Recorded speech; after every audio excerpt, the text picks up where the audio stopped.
Hello, hello, hello. Happy Tuesday. Is it Turnaround Tuesday? We shall see. How is everyone doing this morning? Good morning, John in first. Jacob. Patrick. Good morning, Sterling. Hope your vacation week is going fantastic. Thank you for popping in to put in some news. Uh, Home prices are rising at the slowest pace in nearly half a year. Uh, I mean, they're falling around here. Slowly they're falling, although some data points I'm getting sort of deviating the housing. As I keep watching a lot of stuff, and some more stuff popped up sold, but it went under contract. They had already done price cuts, and it went under contract for over 10% below asking. So interesting things starting to happen. So if people who want or need to sell or really want to sell and have some equity are starting to accept some lower ball offers to get out of their property around here. Retail sales came out. Sterling's putting that in, coming in at point 0.1 versus I think it was actually point 0.3, or previous was point 0.3, expected was point 0.2. Also, April revised lower. So these were the numbers for May, and April was also revised lower. So the consumer's really starting to tap out, really starting to say, I give a bit. Can't do it. We had retail sales year over year coming in 2.3 versus forecast of 2.8. We had Redbook still coming in decently strong at 5.9. What do we have coming out in a little bit? We have industrial production, capacity utilization, and then we have business inventories coming out at 10 a.m. Eastern. We've already had Fed Speak going on. Yay to sale. Remember tomorrow, Juneteenth. Juneteenth, so the NYSE will be closed and futures will be closing early. 1 Eastern, 12 Central. So I don't know if I'll do a live stream tomorrow. We'll see. Maybe we'll see how today. Sorry, one of my dogs had me up midnight to all night. Midnight to all night. So we'll see. We'll see how today goes. But if you don't see me pop up this morning or tomorrow morning, then that's why. It's Juneteenth. All right. We've Williams has been speaking. We got Barkin speaking. We got Collins, Kugler, Logan, Mucilex. Fed's Mucilex is speaking. Goolsby. Yeah, I mean, it's literally they're going to talk to us all day long, ahead of a holiday. Yay for us. You still got Chip. Broadcom is absolutely insane. You got Qualcomm up quite a bit today. Micron, Chips leading the race higher. You had a very strong day, broke above key resistance yesterday with momentum. So I was watching for the choppier day until we broke above that key resistance with momentum. And then again, the momentum trade is still up as long as it keeps going. Groups today, we have utilities pulling back. Technology is the only thing really somewhat positive, 22 basis points. Boy, this is getting so concentrated, it's ridiculous. 62% favor a rate cut in September.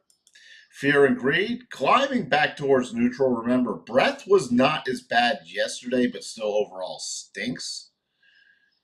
So we have extreme greed driving the momentum with not a lot of negative stuff on the surface, but a lot underlying. Schiller PE 35.64. I'm seeing if we can hit 36. Let's just keep going. KB Homes after the close.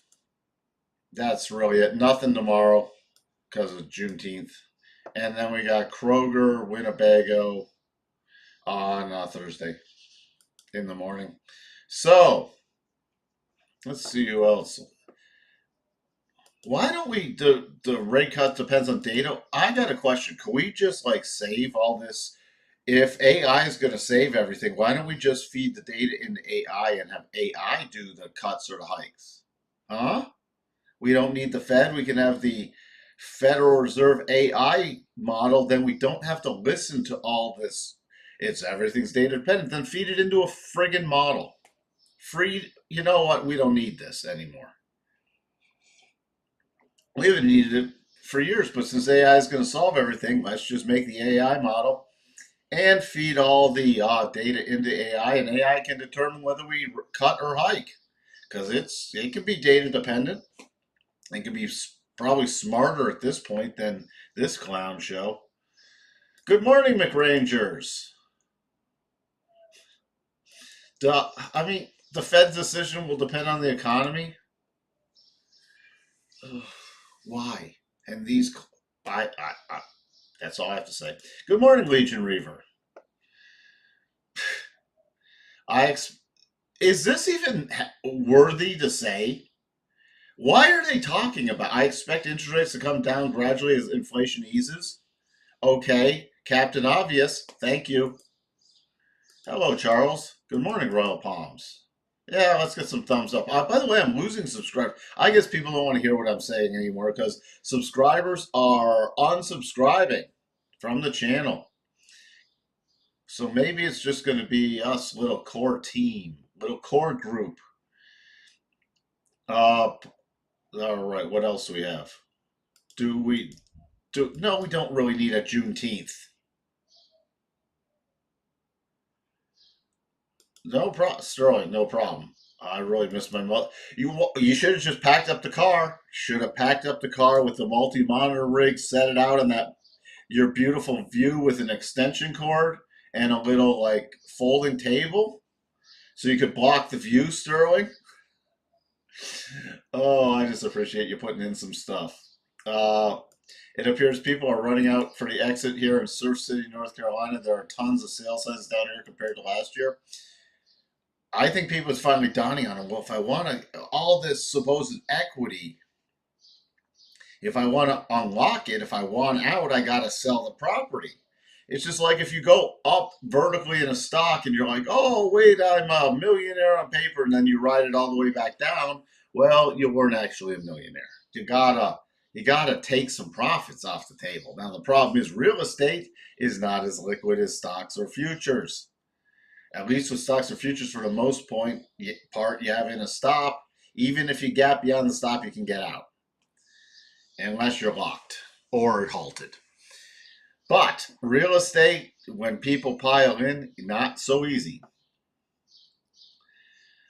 I'm sure nothing bad can happen. Turn on Skynet. Well, I'm not saying AI should run the military. I'm saying, you know what? If we've got Avgo, look, which isn't even said they aren't even going to compete with Broadcom. Look at this chart. I mean, come on. Look at this.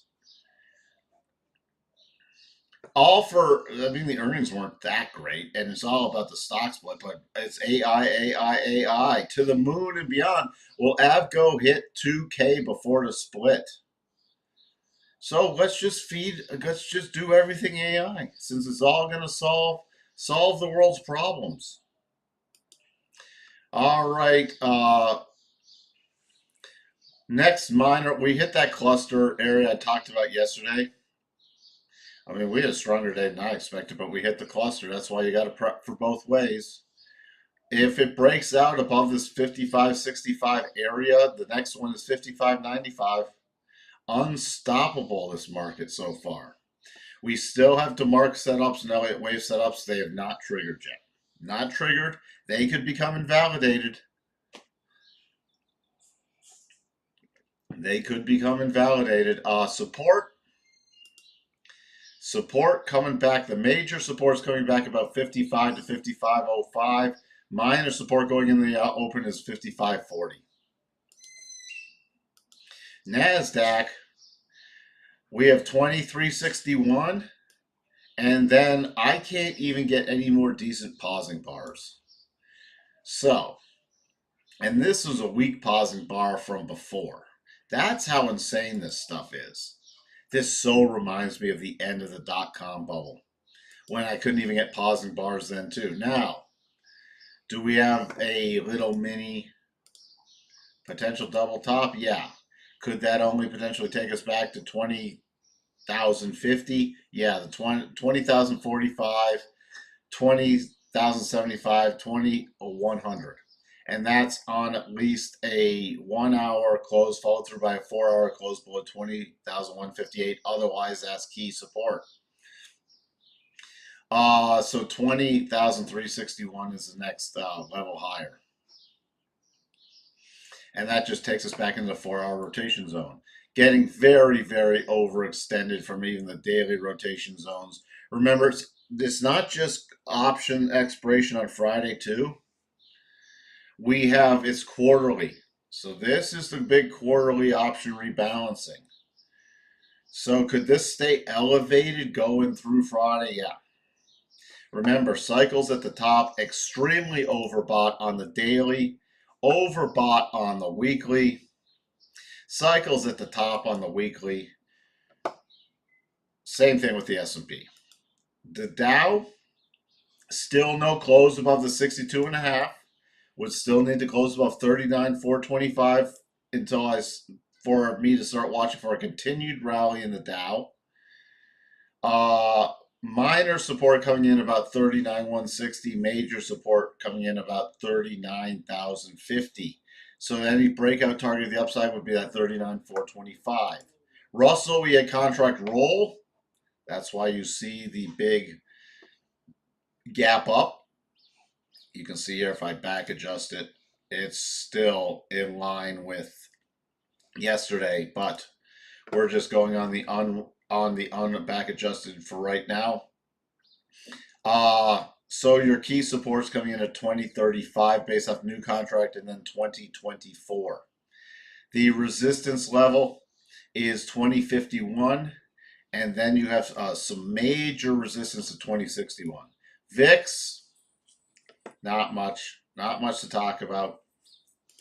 DAX, we closed a couple days ago, last Friday, below the 62.5, little bounce here. I'm still watching for the DAX to continue to roll over. Rally target would be roughly this key close from, if it continues to bounce, would be this key close from last Thursday, 18,276, so 18,275 area. Little support should we break below today's lows, 18,029, 18,030. The notes after the note futures after the week retail sales number, weaker than expected, returning to the little mini breakout level and the rotation zone, and then rotating back up. So what's that doing with the yield? The yield bouncing a little to the key resistance area. Let me move down this level so you see it right there. Straight bounce to the little key resistance and the rolling down rotation zone, and then a move lower. Going to really be watching to see how this reacts back about the 4.2 level. Dollar index was stronger until retail sales, but as long as we don't get dropped below 104.72, still holding support. Crude, very interesting. We did have contract roll yesterday, remember, but closing right at that 200 area and very key resistance. Pay close attention to crude. This is the 50% bounce level from the sell-off, from the big sell-off, from the tops back in April to the lows in June. So we are back there. By the way, the double, no, the little mini double, no more, never triggered.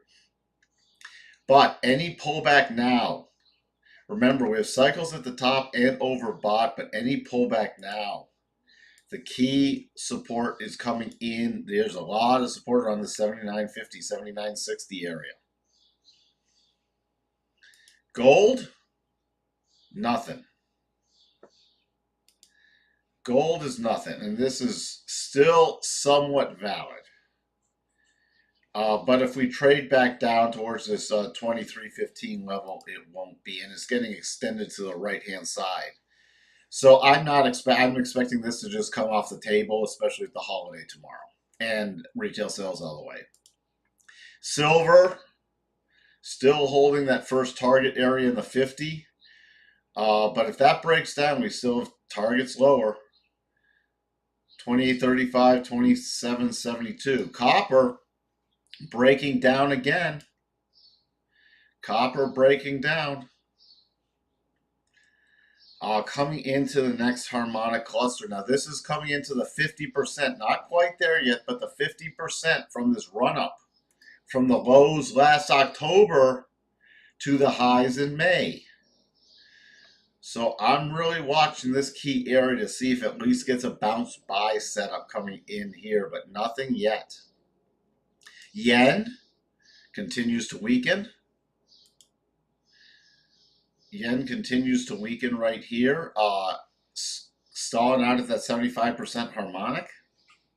But the next target, the 87 now for 159.18, still higher. Also going to watch where it closes today based off 157.70.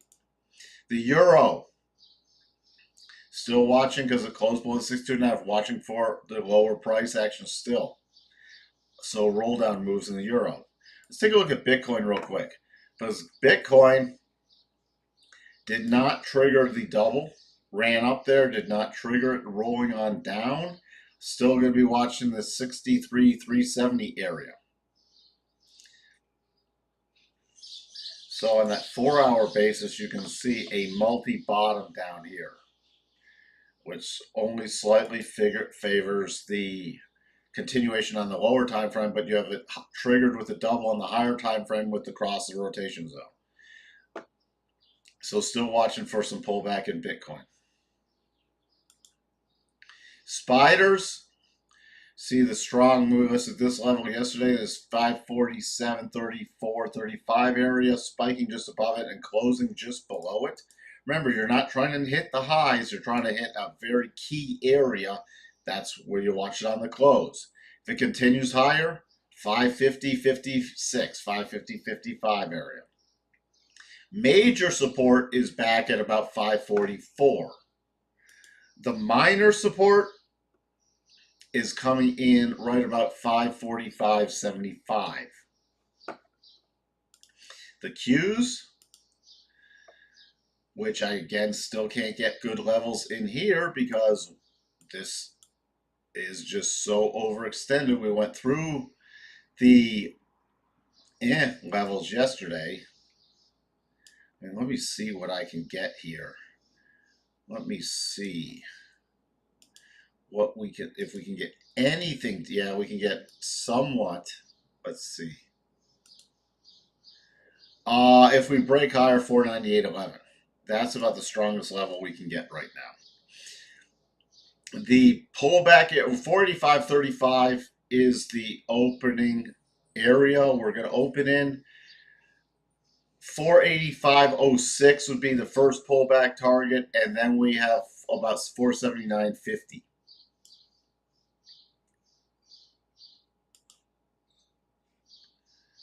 So, what else? Tesla still caught in its range.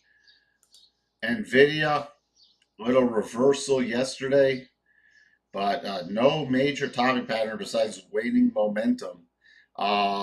You still have gaps left behind, so major supports back at 125. Other than that, Apple, we do have a little potential double top. Great for a little short-term stop trail on a close below 212.49, or sorry, 211.30. And reacting a couple times this harmonic. Short term, if it were to break out higher and this buy everything keeps going, your next target is 227 area.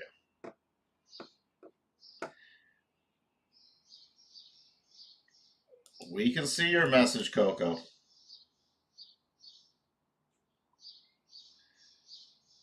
The core group is the only group. Well, thank you, Ted.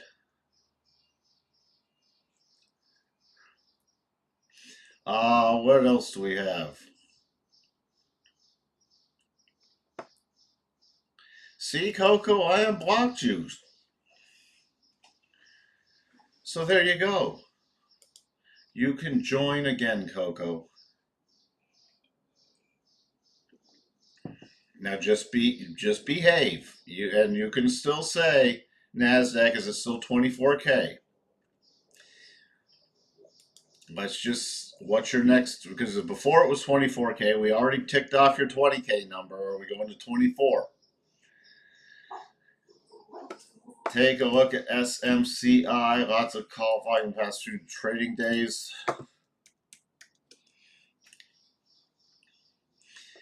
Still with SMCI,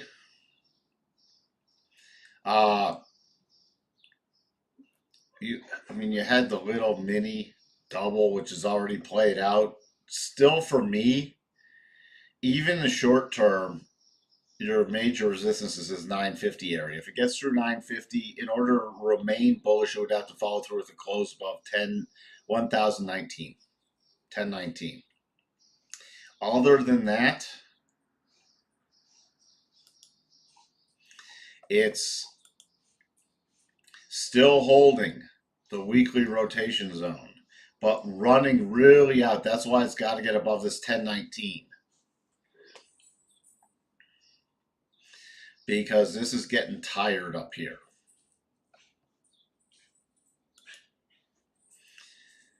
Getting tired.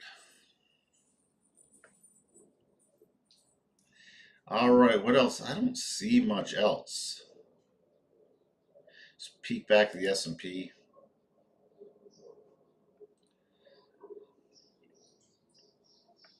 S&P into the open is pretty clear. 55.40, 55.41. About 55.41 is the key resistance. 55.50 is the key. 55.50 is the key resistance. 55.41 is the key support. So if we break above 55.50, I need to at least either see momentum or a retest that level and hold before I could get overly bullish. And if we break down the same thing, 50, I'd want to see a breakdown and a rollover, although you do have a clear path move. You actually have an advanced clear path move back down from yesterday. So just based off of yesterday's data, if you're looking for a little more in-depth analysis, because you had this little double that's already played out on the short term. Your key level, I'd really be focusing on, if we did break down below this 55.41, area I'd use for a stop lower for any shorts would be 55.35, and then a major target area would be 55.25. If it was able to either break down with momentum or break down and retest the 55.41 and roll over again with a negative tick. That's how I'd structure yesterday, and you actually have a harmonic cluster. A minor cluster right around there.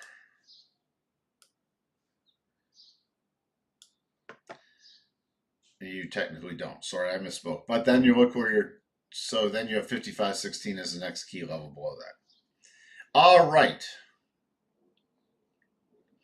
That's where that sits. No need to dwell on anything else today. Good morning, Heinrich. Time for us to pull in NVIDIA and look, if they, hey, I told you, all you got to do is say AI, AI, AI. We're splitting our stock. And it can't just be a two, it's got to go, you got to go big. You got to go like 10 for one split. Then everything's going to pile in for the free shares. For the free shares. Yeah, but SMCI, they almost have to announce a something in order to save the, because they can't really generate a lot of momentum off of here. It's just tired. It's only got a 47 PE. All right, with that, I will see if something interesting happens today. I'll be on briefly for tomorrow. But remember, it's an early futures close tomorrow, and the stocks, the NYSE, is closed. So no matter how much you want to trade your stocks, you can't do it tomorrow. So if I do pop on, it will be very quick just to look at some future stuff. With that, oh, Richard wanted TLT. Thank you. I didn't see that. Sorry, Richard. I missed it. TLT.